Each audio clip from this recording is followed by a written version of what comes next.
Hello, everybody. It's Skaaro the Red here tonight, and I have a special double feature for you. Because of some technical issues in the way I did the initial stream, I'm going to give us a double feature here. I'm going to redo the Ballad of Skaaro, the first chapter 1, and after that, I'm going to do another stream with the chapter 2 of our story. And in the meantime, I'll do some running around here in Under Mountain and a few other things in game while this is going on. So sit back and enjoy tonight's double feature with the ridiculous ballad of Skaaro the Red.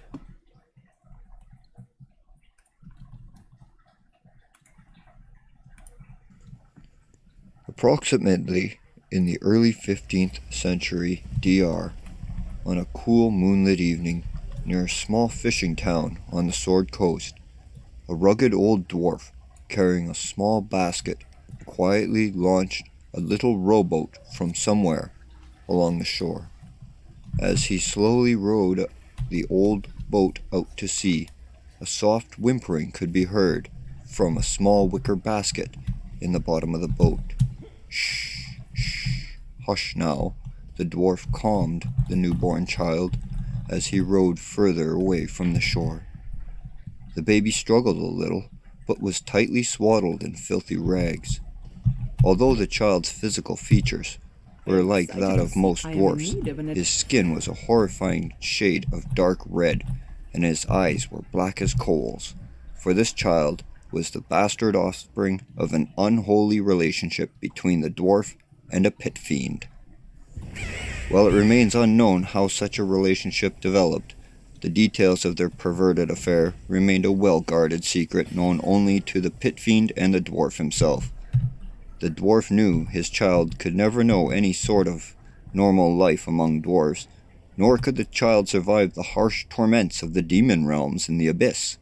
So, with a heavy heart, the dwarf rowed his little boat out to sea, where he gently placed the basket containing his abhorrent offspring into the water, and watched the screaming infant drift away.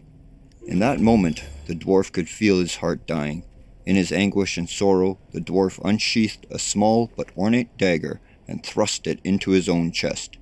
He slumped over, and his body fell out of the boat and into the sea. As the wicker basket drifted along the water, carried by the tides, the baby inside knew nothing of the danger lurking beneath. After a short time, the gentle rocking of the waves and the soft moonlight soothed the fussing baby to sleep. When his crying stopped, several tentacles slowly emerged from the water around the floating basket. The helpless baby dwarf floated peacefully as the dark, razor-finned tentacles rose up around him. Then, with lightning speed, the tentacles descended upon the basket, plunging the infant into the depths. While most newborns would surely have died, this particular child did not find itself drowning in the dark depths that day. Instead, he was swallowed wholly and carefully by an aboleth.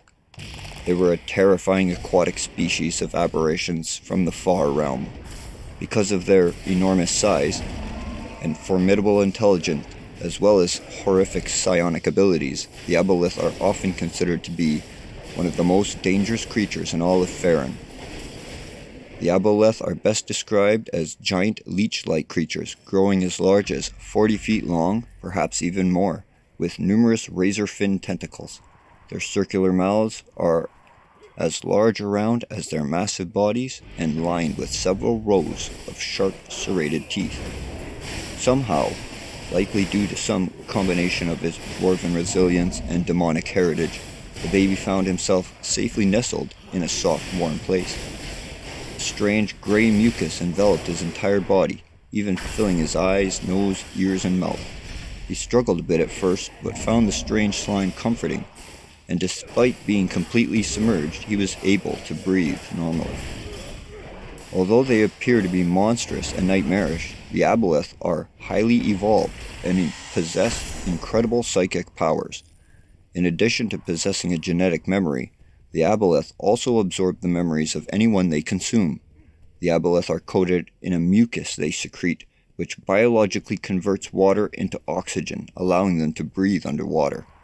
Should anyone be unfortunate enough to be covered in this mucus, they would find themselves able to breathe underwater, but they would also find themselves completely under the aboleth's powerful psychic control. When it suited them, aboleths would often use their mucus to enslave land dwellers to do their bidding, as it was the case with our baby dwarf. Rather than simply consume it for a small meal, the aboleth decided he would keep the child and grow it for a while, perhaps to use it as a future servitor, or simply have him as a future snack. And so, deep inside the belly of the aboleth, nourished and sustained by its secretions, the little baby dwarf was kept in the state the aboleth referred to as the long dreaming. The only reality the child ever knew was a psychic projection. His childhood, his every experience, his entire life fabricated and guided by the aboleth to train the baby to become his loyal and willing servant. His earliest memories were that of a simple home on a small farm in a place called Rothy Valley. He grew up with a loving, caring, and compassionate family, where everything was perfect. Then, when he was about 10 years of age, their tiny farming community was invaded by soldiers from Neverwinter. The Neverwinter soldiers sacked their little village, burning their farmhouse and killing the civilians. He witnessed them brutally slaughter his entire family, butchering them before his very eyes. Then, just as soldiers were about to kill him, he would awaken in a new reality. This one, he grew up as an orphan in the Black Lake district with severely abusive human parents. He would endure daily beatings and cruel humiliations. On one occasion, his parents pressed his face against a hot stove, inflicting horrific scars. They delighted in his suffering, laughing maniacally as the young boy screamed in agony. At night, he would be tied by the neck to a stake outside and left alone in the cold, and he would awaken each morning to his parents and siblings kicking and stomping him. Just then, as it seemed as though he would be beaten to death, he would awaken to a new reality. Again and again, the young dwarf lived a nightmarish life, each more cruel and twisted than the last. The aboleth carefully sculpted the growing baby's psyche, molding him into the perfect psychopath. It knew the child's lineage because, prior to finding the abandoned baby, he had eaten the boy's dying father. When the father killed himself, his sinking body caught the aboleth's attention. After eating him, the aboleth inherited all his memories and knowledge. Subsequently, the aboleth learned that the offspring of a powerful demon was adrift in the sea, and he knew that such a creature would make a powerful servitor indeed. Eventually, after several decades of the long dreaming, the little dwarf matured. Nurtured by the aboleth, he grew strong, both physically and mentally. After living dozens of lives, he began to see through the facade. As he grew and became more aware in each reality, he also began to realize it was an illusion. Finally, while caged in a dungeon, he meditated and saw the truth. Somehow, it had slipped through the cracks. In illusion, he began to break through. Though the tiny cracks in the darkness of his mind, he could see. And then he saw through the eyes of his father. He could see him gently placing the wicker basket into the sea of swords. Then, just as he clutched his dagger to plunge it into his own chest, the young dwarf could feel it in his own hands. He could feel the texture of the dagger's hilt in his hands, the weight of its hilt and blade. Opening his eyes, he was no longer meditating in some fictional dungeon. He was alone, in a dark, wet place. A strange mucus covered his body and clouded his eyes. Everything around him was soft and warm. He stabbed with his dagger, and all around him, his surrounding writhed. He continued to slash and cut violently through the wet tissue. Then the warm fluids changed to cool liquid. Water flowed around him, and he could see a dim light. He continued to cut his way through towards the light until he emerged. Still clutching his dagger, he swam free of the eviscerated aboleth. Quickly glancing back at the dead aboleth, to be sure it wasn't chasing him, he swam and swam with all his might until he reached the surface. He swam for what seemed like hours, but he had no difficulty breathing in the water. Although he thought it could still be an after effect of the aboleth mucus. He nonetheless considered, was he still dreaming? Was this simply another illusion crafted by the aboleth to further torment him? It made little difference, and he continued to swim until he finally reached the surface. Emerging from the water, the sudden brightness of the midday sun blinded him. Hurriedly diving back beneath the water until the panic subsided, then he slowly waited for his eyes to adjust before resurfacing. Looking around, he could see nothing but water in all directions. He had no idea where he was or what direction to go, so he lay on his back and floated in whatever direction the tides took him. As he drifted aimlessly, Skaaro examined the small dagger he had used to escape from the aboleth and wondered how he had come to possess it.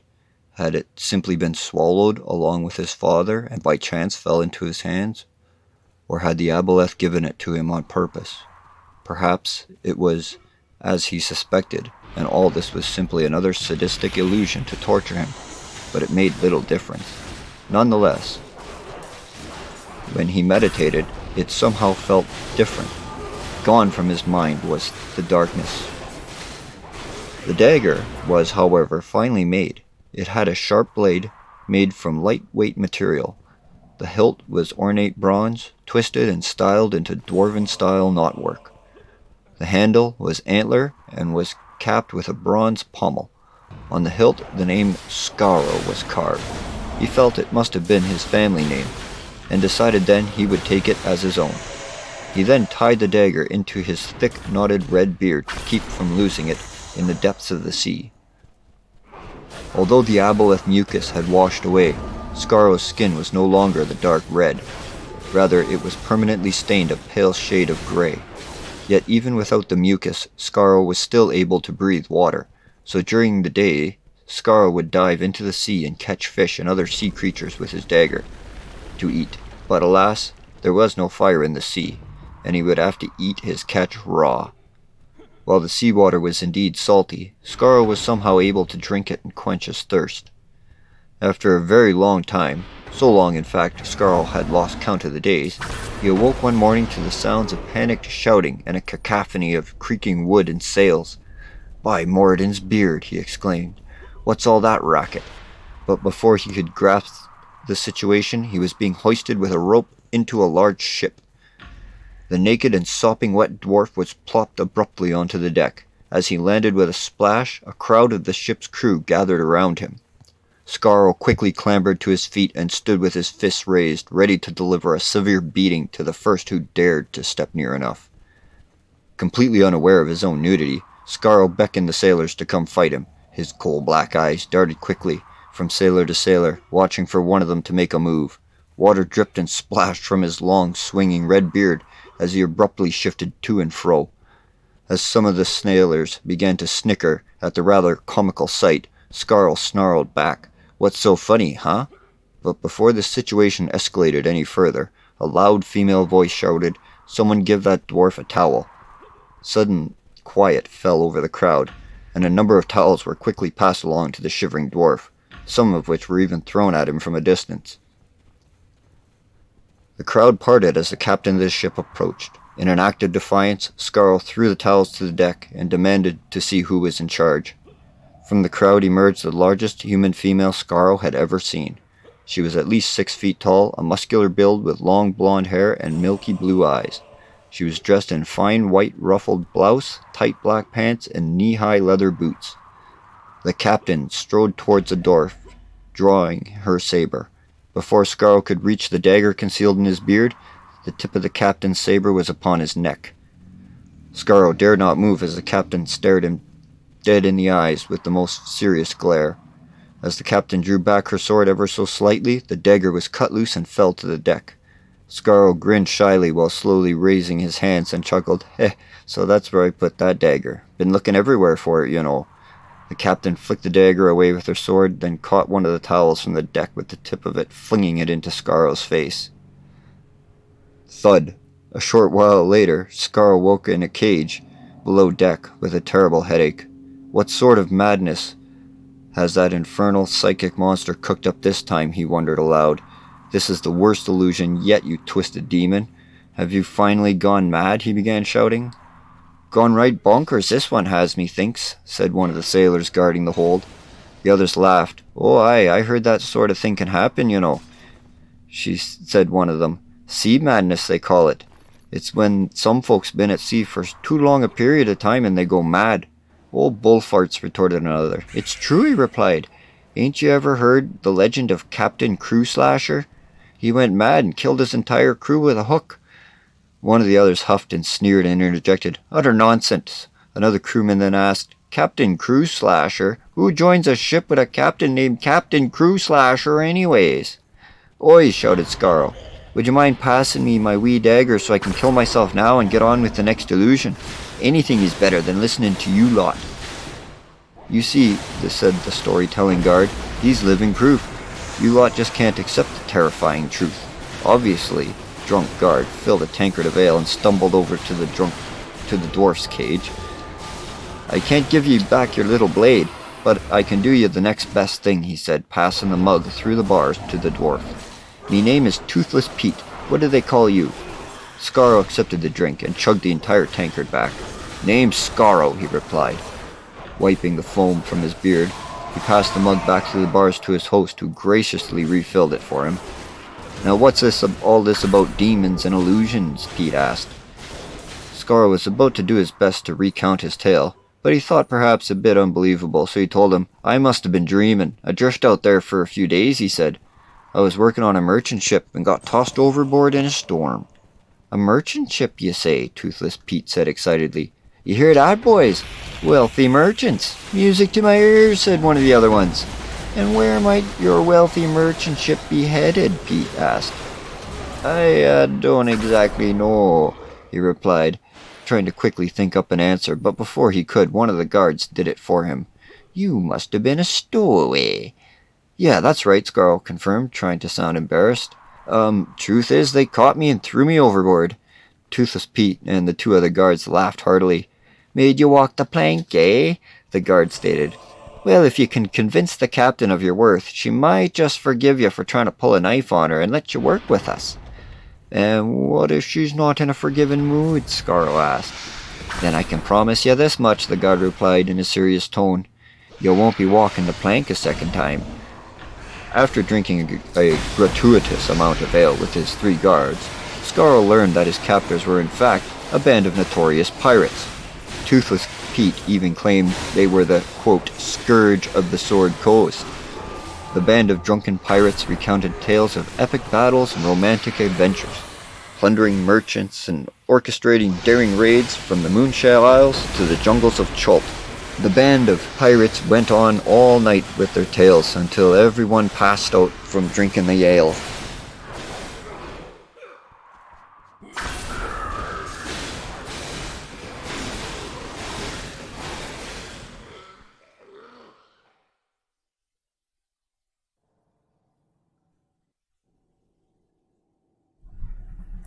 And that, folks, has been Chapter 1 and Chapter 2 of the ridiculous Ballad of Skaaro the Red. I hope you've enjoyed our story tonight so far.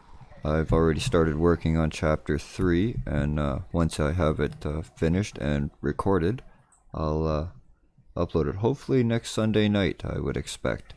I'd like to make a routine of this, Sunday night stories with Skaaro the Red, and I've also been considering some stories around some of my other characters also, so we've got plenty more to come in the future. So join us next weekend, and thanks for watching. This has been Skaaro the Red.